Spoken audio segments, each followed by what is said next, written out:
అమరావతి పునఃప్రారంభం సందర్భంగా 34,000 ఎకరాలు ఇచ్చి 29,000 పైచిలకు రైతులు గత 5 సంవత్సరాలుగా నలిగిపోయి ఇక్కడికి వచ్చి రోడ్ల మీదకి వచ్చి ముళ్ళ కంచెల మధ్యలో కూర్చొని పోలీసు లాఠీ దెబ్బలు తిని కేసులు పెట్టించుకొని ఇంట్లో పెద్దవాళ్ళని కానీ చాలామందిని 2,000 పైచిలకు రైతులు ప్రాణాలు కోల్పోయి మీరు నలిగి బాధపడి మీ కన్నీళ్ళు తుడిచే వాళ్ళు ఉన్నారా ఆ రోజునని చాలాసార్లు మహిళా రైతులు నన్ను అడిగారు. ఇది గౌరవ ప్రధానమంత్రి శ్రీ నరేంద్ర మోదీ గారికి తెలుస్తుందా అని ఒకసారికి 5 సంవత్సరాల క్రితం మీరు అడిగారు. నేను ఆ రోజు ఆయనకి తెలియకుండా ఏది ఉండదు, అమరావతి శాశ్వత రాజధానిగా ఉంటుందని ఆ రోజు మేమందరం కలిపి మాట ఇచ్చాం. ఆ ఇచ్చిన మాట ప్రకారం ఈ రోజున గౌరవ ప్రధానమంత్రి గారి చేతుల మీదుగా మళ్ళీ ఇంకొకసారి పునఃప్రారంభం జరగబోతుంది. ఇది ఆది శంకరాచార్య 1237వ జయంతి సందర్భంగా తిరిగి అమరావతి పునఃప్రారంభం కావటం చాలా ఆనందాన్ని కలగజేస్తుంది. మనందరం 5 కోట్ల మంది ప్రజలకి సంబంధించి ఇది ఒక హబ్, ఇది సెంటర్, సెంటర్ ఇది. అంటే మనందరికీ సంబంధించిన ఇల్లు ఇది. మనందరం ఎవరిని అడుగుతున్నామంటే ఒక ప్రధానమంత్రి గారు పూర్వం సన్యాసాశ్రమంలో ఉన్నప్పుడు ఆయనకి అనికేత్ అనే పేరు పెట్టారు. అనికేత్ అంటే అర్థం పరమశివుడు, ఇల్లు లేనివాడని. అలాంటి ఇల్లు లేనివాడు, కుటుంబం లేనివాడు 5 కోట్ల మంది కుటుంబాలకు, 5 కోట్ల మంది ప్రజల కోసం, ఎన్ని కోట్ల కుటుంబాల కోసం మనందరికీ రాజధానిలో ఒక నగరం నిర్మించడానికి, ఇల్లు నిర్మించుకోవడానికి ఇల్లు లేకుండా 140 కోట్ల మంది ప్రజల బాధ్యత తీసుకొని కశ్మీర్ నుంచి కన్యాకుమారి వరకు, అక్కడ కామాఖ్య నుంచి ద్వారకా వరకు ప్రపంచమే, మన దేశమే తన కుటుంబంగా చేసుకుంటూ ఈ భారతదేశమే తన ఇల్లుగా చేసుకొని తిరిగి పునఃప్రారంభానికి విచ్చేసిన గౌరవ ప్రధానమంత్రి శ్రీ నరేంద్ర మోదీ గారికి మనస్ఫూర్తిగా మన అందరి తరపున, ఆంధ్రప్రదేశ్ ప్రజలందరి తరపున, అమరావతి రైతాంగం తరపున, ఆడపడుచుల తరపున వారికి చేతులెత్తి హృదయపూర్వక నమస్కారాలు తెలియజేస్తున్నాను. దివిసీమ తుఫాన్ వచ్చి అందరి ఆశల్ని తుడిచిపెట్టేసినట్టు గత ప్రభుత్వం రాష్ట్రం మరియు అమరావతి భవిష్యత్తుని తుడిచిపెట్టేసింది. అమరావతి అంటే పరదాలు, సెక్షన్ 30, సెక్షన్ 144 మాత్రమే గుర్తుకొచ్చేలా పనిచేశారు. నువ్వు ధర్మం కోసం నిలబడితే ధర్మం నువ్వు నిలబడేలా చేస్తుంది అనే విధంగా ఆ రోజున అమరావతి రైతులు, రాష్ట్ర ప్రజలు ఈ ధర్మ యుద్ధంలో విజయం సాధించారు. రైతులు ఇచ్చిన 11,000 ఎకరాల భూమిని త్యాగం చేసి వారి సంకల్పం, 33,000 ఎకరాల భూమిని త్యాగం చేసి వారి సంకల్పం ఫలితంగా ఈ రోజున ఆంధ్రప్రదేశ్ రాజధాని ఆవిర్భవించింది. అమరావతి రాజధాని పనులు పునఃప్రారంభమవుతున్న ఈ శుభ సందర్భంలో ముందుగా రాజధాని నిర్మాణం కోసం స్వచ్ఛందంగా ముందుకొచ్చి తమ భూముల్ని, పొలాల్ని ప్రభుత్వానికి ఇచ్చిన అమరావతి ప్రాంత రైతులకు, మీ త్యాగానికి గత 5 ఏళ్లుగా మీరు చేసిన పోరాటానికి శిరస్సు వంచి మీకు ధన్యవాదాలు తెలియజేస్తున్నాను. గత 5 ఏళ్లుగా రాజధాని నిర్మాణం నిలిచిపోయి రాజధాని తరలిపోతుందనే సమయంలో రోడ్ల మీదకు వచ్చి 5 కోట్ల ప్రజల తరపున రైతులు, మహిళలు, విద్యార్థులు చేసిన పోరాటం, మీరు పడిన అవమానాలు, మీపై పడిన గాయాలు ప్రతి ఒక్కటి మా మనసులో ఉంది. ఆ రోజున దివ్యాంగులను కూడా లాఠీ దెబ్బలు నా గుండెలు ఇంకా సజీవంగా ఉన్నాయి. ఆ బాధ మేము మర్చిపోలేదు, ఎవరిని మర్చిపోనివ్వలేదు. అందుకని దానికి సజీవ సాక్షి ఈ రోజున తిరిగి పునఃప్రారంభానికి గౌరవ ప్రధానమంత్రి గారు రాక, ఆ రోజున మహిళలు, విద్యార్థులు చేసిన పోరాటం, మీరు పడిన అవమానాలు, మీపై పడ్డ గాయాలు ప్రతి ఒక్కటి మనసులో ఉంది. మీ త్యాగాన్ని మేము మర్చిపోం. మీరు చేసిన త్యాగానికి జవాబుదారీగా ఉంటాం. బాధ్యతగా అమరావతి నిర్మాణం జరిగేలా సాయశక్తుల ఈ కూటమి ప్రభుత్వం కృషి చేస్తుంది. అమరావతి రైతుల త్యాగాలను హృదయపూర్వకంగా స్మరించుకుంటూ వారి ప్రతినిధులుగా ఇక్కడకు విచ్చేసిన రైతులకి నా ప్రత్యేక నమస్కారం. ఈ పోరాటంలో వారికి ప్రతినిధులుగా సన్మానం అందుకుంటున్న మహిళా రైతులు పాత్ర, ప్రత్యేకించి అమరావతి మహిళా రైతుల పాత్ర చాలా అభినందనీయం. మీరు ఎంత నలిగారు, మీరు ఎంత రోడ్ల మీదకి వచ్చారు.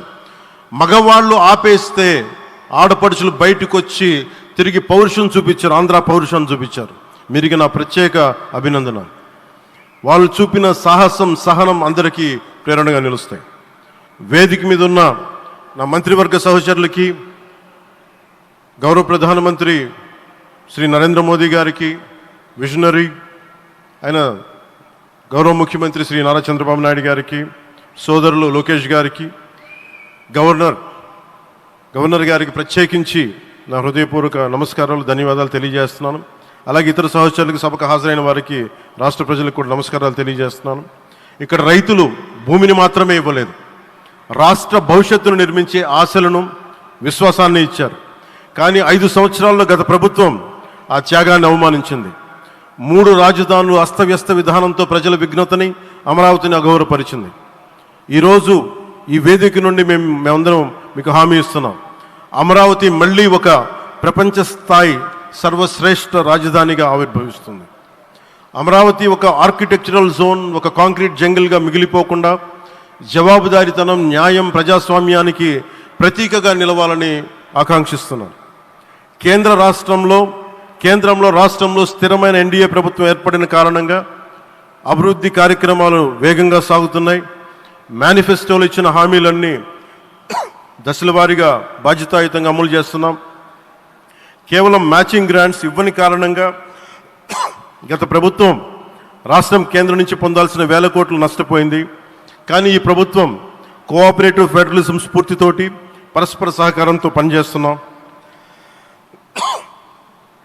రాష్ట్రంలో రహదారులు, రైల్వే, పారిశ్రామిక రక్షణకు సంబంధించి ఈ రోజున మన అమరావతి కాకుండా రాష్ట్రంలో రహదారులు, రైల్వే, పారిశ్రామిక రక్షణకు సంబంధించి ఈ రోజున 1,07,00,000 కోట్ల విలువైన అభివృద్ధి పనులకి ప్రధాని గారు శంకుస్థాపనలు, ప్రారంభోత్సవాలు చేస్తున్నారు. రాయలసీమలో గుంతకల్ రైల్వే, గోరంట్ల హైవే లాంటి వివిధ కార్యక్రమాలకు, ఉత్తరాంధ్రలో పిఎం ఏక్తా మాల్ లాంటి వివిధ పనులకు ఈరోజు శంకుస్థాపన, ప్రారంభోత్సవం చేస్తున్న ప్రధానమంత్రి గారికి నా హృదయపూర్వక కృతజ్ఞతలు. నేను అవనిగడ్డ ఎన్నికల ప్రచారంలో హామీ ఇచ్చిన దానికి అనుగుణంగా మనందరి ఆశలు మనకి ఆశించిన విధంగా నాగాయలంకలో మిస్సైల్ టెస్ట్ రేంజ్కి ప్రధానమంత్రి గారు ఈ రోజున శంకుస్థాపన జరగడం నాకు చాలా సంతోషంగా ఉంది. Now with Honorable Prime Minister Sri Modi ji and Honorable CM Sri Chandrababu Naidu garu, and together again Amravati will surely become a world-class capital, a 360-degree growth engine for all of Andhra Pradesh. Our youth will no longer have to leave for Bangalore, Chennai or Hyderabad. Soon Andhra Pradesh will create jobs for our people and attract talent from across the nation and the world. దీనికి అమరావతికి ప్రత్యేకించి ఒక వ్యక్తిని మనం స్మరించుకోవాలి. రాళ్లల్లో, రప్పల్లో ఒక మహానగరాన్ని చూసిన వ్యక్తి, ఒక 20 సంవత్సరాలు ముందుకెళ్ళి చూసిన వ్యక్తి. అలాంటి నాయకులు మనందరం కోరుకున్నట్టుగా ఆయన వెనంటే ఆయన ఉండాలి, ముఖ్యమంత్రిగా ఉండాలి అని మేము ఆశించిన విధంగా ఆయన ముఖ్యమంత్రి అయ్యారు.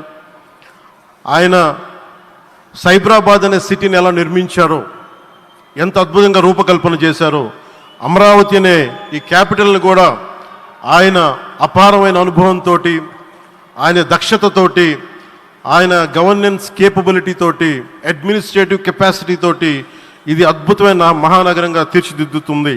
ఇది ఆంధ్రప్రదేశ్కే కాదు, భారతదేశానికి తలమానికంగా అవుతుందని మనస్ఫూర్తిగా నేను ఆశిస్తున్నాను.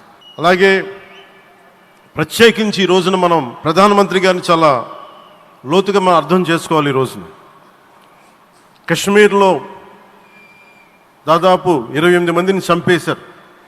అలాంటి క్లిష్ట సమయంలో రాష్ట్రం, దేశం మొత్తం యుద్ధం వైపు వెళ్తున్న సమయంలో, అలాంటి కీలక సమయంలో ప్రధానమంత్రి గారు ఇక్కడికి వచ్చి లోపలంత బరువు, గుండెల్లో బరువు పెట్టుకొని వేదన ఉండి కూడా అమరావతి రైతులు చేసిన త్యాగాలను మర్చిపోకూడదని చెప్పి ఇంత ఇబ్బందుల్లో కూడా ఆయనకు వచ్చినందుకు మనస్ఫూర్తిగా ఒక్కసారి మనందరం ప్రధానమంత్రి గారికి గౌరవ సూచకంగా మనందరం కృతజ్ఞతలు తెలియజేయాలి.